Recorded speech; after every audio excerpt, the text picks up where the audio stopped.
무슨 영상을 그렇게 재미있게 보고 계세요? 정말 황당하고 재미있는 역사 이야기요. 오스만 제국이 제1차 세계대전에 참전하게 된 이유에 대한 건데요. 오, 어떤 이야기인데요? 글쎄, 독일군 몇 명이 오스만 제국 군복을 입고 러시아 배에다 대고 포를 쐈다는 거예요. 러시아는 당연히 오스만 제국이 공격한 줄 알고 전쟁을 선포했고, 오스만은 얼떨결에 전쟁에 휘말리게 됐다는 거죠. 맞아요. 정말 흥미로운 이야기죠. 이게 진짜예요? 600년이나 버틴 대제국이 그런 어처구니 없는 오해 때문에 망하는 길로 들었었다니 너무 영화 같지 않아요? 실제로 많은 사람들이 그렇게 알고 있는 아주 유명한 이야기입니다. 하지만 결론부터 말하자면 그 이야기는 사실과는 거리가 좀 멉니다. 아, 그래요? 그럼 진실은 뭔데요? 진실은 훨씬 더 복잡하고 계산적이었어요. 계산적이었다고요? 그럼 그 군복 이야기는 그냥 완전히 꾸며낸 건가요? 완전히 꾸며냈다고 보기는 어렵고 아주 교묘하게 사실이 왜곡된 경우에 가까워요. 핵심은 오스만 제국 지도부가 피해자가 아니라 이 판을 짠 주도자 중 한 명이었다는 겁니다. 주도자였다고요? 그럼 그 공격이 오스만 정부가 계획한 일이었다는 건가요? 정확히는 당시 실권을 준 청년 트르크당의 핵심 인물, 특히 국방장관 엔베르 파샤의 강력한 의지였죠. 제1차 세계대전이 터지자마자 오스만은 독일과 비밀 군사 동맹을 맺습니다. 이미 전쟁이 시작되자마자 누구 편에 설지 정해놓은 거예요. 전쟁 초반부터 이미 계획이 있었다는 거네요? 그렇죠. 그리고 아주 극적인 사건이 벌어집니다. 독일 군함 두 척, 괴베나무와 브레슬라우 함이 영국 함대를 피해 필사적으로 도망치다가 오스만 제국의 수도 이스탄불로 들어와요. 그럼 중립국인 오스만 제국 항구에 독일 군함이 들어온 거잖아요. 그거 국제법 위반 아닌가요? 잡아서 무장해제를 시켜야 하는 거 아니에요? 맞아요. 연합국은 당장 독일 군함을 억류하라고 압박했죠. 그때 오스만 정부가 기가 막힌 꾀를 냅니다. 갑자기 우리가 이 배들을 독일한테서 돈 주고 샀다고 발표해버려요. 그리고 독일 해군 깃발을 내리고 오스만 깃발을 올리죠. 배를 사버렸다고요? 갑자기요? 네, 더 재미있는 건 배만 사는 게 아니라 독일 선원들은 그대로 남았다는 겁니다. 그들은 독일 해군 군복을 벗고 오스만 제국의 상징인 붉은색 페즈 모자를 썼어요. 아, 바로 이 부분이 독일군이 오스만 군복을 입었다는 이야기의 시작이 된 거군요. 바로 그거죠.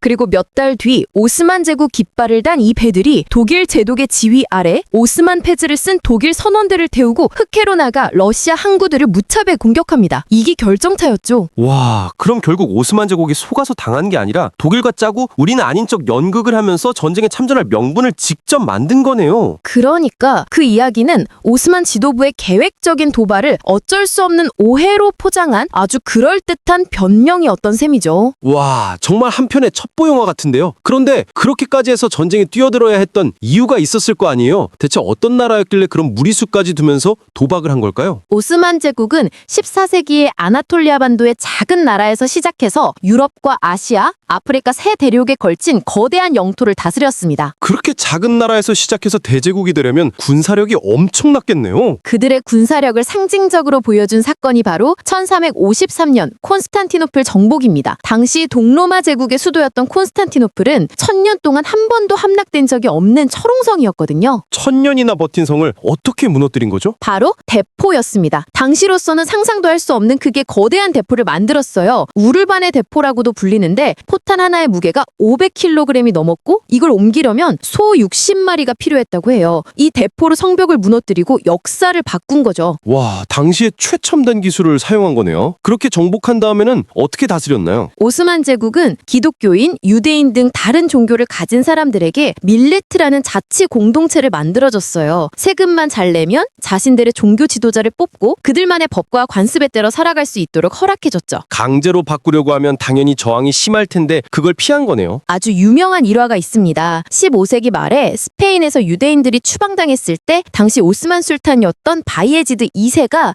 함대를 보내 그들을 구해오라고 명령했습니다. 그리고는 스페인의 왕은 어리석다. 그는 자신의 나라를 가난하게 만들고 우리 제국을 부유하게 만들었다고 하더라고요. 자신들을 내쫓은 나라가 있는데 그걸 받아준 나라가 있었다니 그 유대인들은 오스만 제국에 정말 충성했겠네요. 그때 받아들인 유대인들은 상업과 기술에 능해서 제국 발전에 큰 기여를 했습니다. 이런 포용 정책 덕분에 오스만 제국은 다양한 인재와 문화를 흡수하며 오랫동안 번영할 수 있었죠. 그렇게 잘 나가던 제국의 전성기는 언제였나요? 황금기라고 불릴 만한 시절이요. 바로 16세기 슐레이만 1세의 시대입니다. 단순히 영토만 넓힌 게 아니라 법과 국가 제도를 완벽하게 정비하려고 노력했거든요. 문화적으로도 엄청난 발전이 있었을 것 같아요. 슐레이만 1세의 시대는 오스만의 미켈란젤로라고 불리는 천재 건축가 미마르 시난이 활동했던 시기이기도 합니다. 그가 평생 동안 설계한 건물이 모스크, 다리, 궁전 등을 포함해서 300개가 넘어요. 혼자서 그걸 다 만들었다고요? 그가 만든 이스탄불의 슐레이마니에 모스크는 500년 가까이 수많은 지진을 견디고도 굳건히 서 있을 정도로 완벽한 건축물로 꼽힙니다. 슐레이만 1세의 황금기는 이런 예술과 건축이 함께했죠. 그리고 그의 삶에는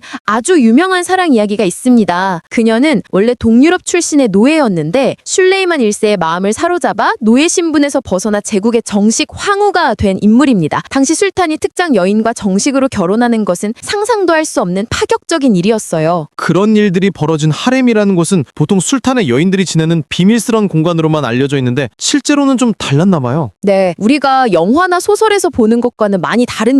하렘은 단순한 유흥 공간이 아니라 미래의 황후와 관료가 될 인재들을 체계적으로 교육하는 엘리트 교육기관의 역할도 했어요. 특히 술탄의 어머니인 발리데 술탄은 제국에서 술탄 다음으로 강력한 권력을 쥐기도 했습니다. 겉으로 보이는 화려함 뒤에 아주 치열한 정치와 교육이 있었네요. 그런데 그렇게 강력하고 체계적이던 제국이 어쩌다 쇠퇴하게 된 건가요? 제국의 가장 큰 힘이었던 것이 오히려 가장 큰 약점이 되면서부터입니다. 그 중심에 예니체리라는 군대가 있었어요. 오스만 제국의 최정예 특수부대의 말씀이죠. 네, 초기에는 술탄에게 절대적으로 충성했지만 시간이 지나면서 이들은 자신들의 막대한 군세력을 이용해서 정치에 간섭하기 시작했어요. 월급을 올려달라고 반란을 일으키는 건 예사였고 심지어는 마음에 들지 않는 술탄을 자리에서 끌어내고 죽이기까지 했습니다. 이건 거의 나라의 주인이 바뀐 수준인데요. 또 다른 문제는 후계자 문제였어요. 초기에는 새로운 술탄이 즉위하면 왕위 다툼을 막기 위해 자신의 형제들을 모두 처형하는 잔인한 관습이 있었는데 후대로 가면서 이 방식이 너무 비인간적이라고 생각했는지 형제들을 죽이는 대신 카페스라고 불리는 궁전 안의 특별한 구역에 가두기 시작했어요. 죽이는 것보다는 나으니까요. 과연 그럴까요? 이 황금 감옥에 갇힌 왕자들은 외부 세계와 단절된 채 수십 년을 보냈습니다. 정치나 군사 경험은 전혀 없이요. 그러다 갑자기 술탄이 죽으면 감옥에서 평생을 보낸 왕자가 하루아침에 제국의 통치자가 되는 겁니다.